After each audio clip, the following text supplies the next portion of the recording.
এবং স্টেট দুটো ওয়েতে মানে বড় রাস্তা যেগুলো আছে সেগুলোতে টোটো চালানো বন্ধ হয়ে যায়।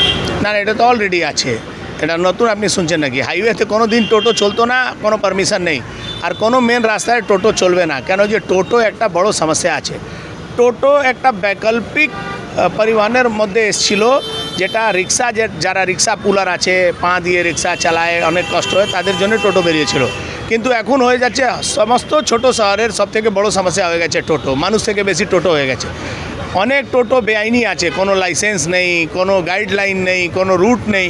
এটাকে তো ঠিক করতে হবে, একটা ব্যবস্থিত শহরের মধ্যে ব্যবস্থাকে ভালো করতে হবে। তার জন্যে আগামী দিনে একটা নতুন গাইডলাইন আসবে, অবৈধভাবে যারা টোটো চালাচ্ছে তাদের জন্যেও কিছু না কিছু নির্দেশ আসবে। এটা একেবারে এটা নতুন কিছু নেই।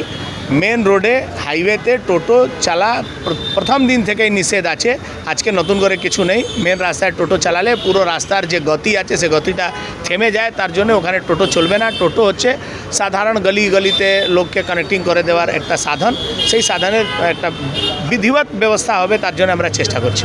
কিন্তু আগের সরকার যখন ছিল টোটো বেআইনিভাবে জিটি রোড দিয়ে চলতো এবং হাওড়া রোড দিয়ে চলতো না, তার জন্যই তো ভোটের দিকে তাকিয়ে কিন্তু এটা কিছু করা হতো। সব জিনিস ভোটের দিকে তাকালে হবে না, তাহলে তো আমি বাংলাদেশিদেরকে নিয়ে এসে টিএমসি এখানে ভোটার করে দিয়েছিল, পঞ্চায়েত প্রধান করে দিয়েছিল।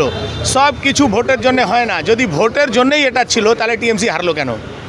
যদি টিএমসি ভোটের জন্যই এটা করেছে তার জন্য হারলো কেন? মানুষ নাগরিক পরিষেবা পাবে না, তখন মানুষ বিদ্রোহ করবে। মানুষকে ভালো পরিষেবা দিতে হবে, মানুষকে ভালো ব্যবস্থা দিতে হবে। তার জন্য শুভেন্দু অধিকারীর এই নতুন সরকার দৃঢ় সংকল্প নিয়েছে, এটা করবে। আমরা একটা ভালো পরিবেশ, ভালো ব্যবস্থা মানুষকে দেব। বললেন